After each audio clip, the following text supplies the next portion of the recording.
Hello everyone, I'm Jacob Murphy, and today we'll be going over secure network architecture design, the components and intellectual tools included, as well as some common security issues.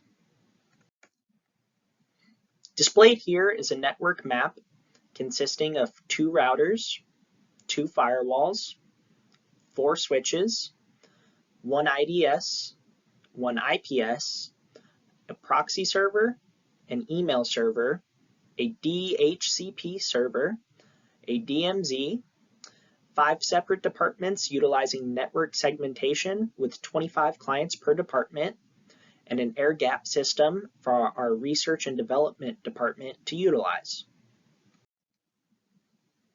A router is a hardware component that links your network to the internet.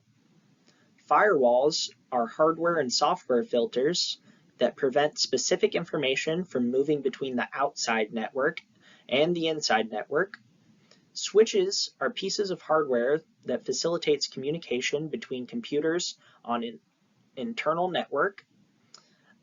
Intrusion detection systems are capable of automatically detecting an intrusion into an organization's network or host systems and notifying a designated authority.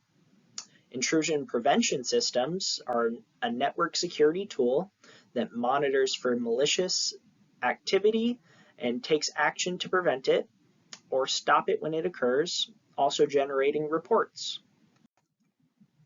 A proxy server exists to intercept requests for information from external users and provide the requested information by retrieving it from internal servers. An email server is a server dedicated to sending and receiving emails. A DHCP server is a network server that automatically assigns IP addresses, default gateways, and other network parameters to client devices. A demilitarized zone, or DMZ, is an intermediate area between 2 networks designed to provide servers and firewall filtering between a trusted internal server and the outside untrusted network. Lastly, an air-gapped system is a computer with no physical or wireless internet connection. 2 intellectual tools that can be combined to help build a secure framework are pfSense and Snort. pfSense is a free software firewall used by businesses and personal users alike. It has a simple graphical user interface and a wide range of features that separate it from other competitors. One of the most beneficial features of pfSense is the ability to download additional software such as Snort. Snort is an open source intrusion detection system that monitors network traffic and detects suspicious anomalies. When it detects suspicious behavior, it acts as a firewall, sending alerts.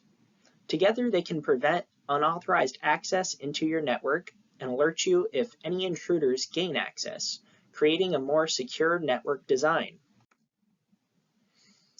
When I ran Greenbone Vulnerability Manager across my entire system, I was flagged for pfSense using default credentials. This would allow an attacker to easily access into my firewall and could be mitigated by changing the password. Another vulnerability found was that my remote host had implemented TCP timestamps.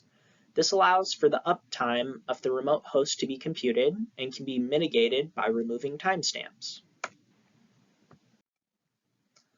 A very common risk to network security is unknown assets on the network. One way you can combat this is by using a tool like pfSense to filter MAC addresses. Abuse of user account privileges is another common security mishap. This can be prevented by using the principle of least privilege when dishing out privileges in Active Directory's group policy feature. A third security issue that can be easily prevented is unpatched vulnerabilities. You can set up your systems so that they automatically update, or choose to delay updates so you can test them in a controlled environment before deploying them to your entire network.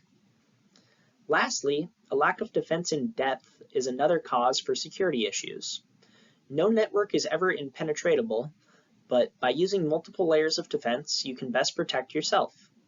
As shown earlier in our network map, we have multiple layers of security, including firewalls, an IDS, an IPS, and more. This concludes today's presentation on secure network architecture design. Hopefully you leave today with a better understanding of how and why our network is built the way it is. If you have any questions on the network architecture or how to avoid some of the security issues we've gone over today, please do not hesitate to reach out to us at the IT department. Thank you for your time today and have a great afternoon.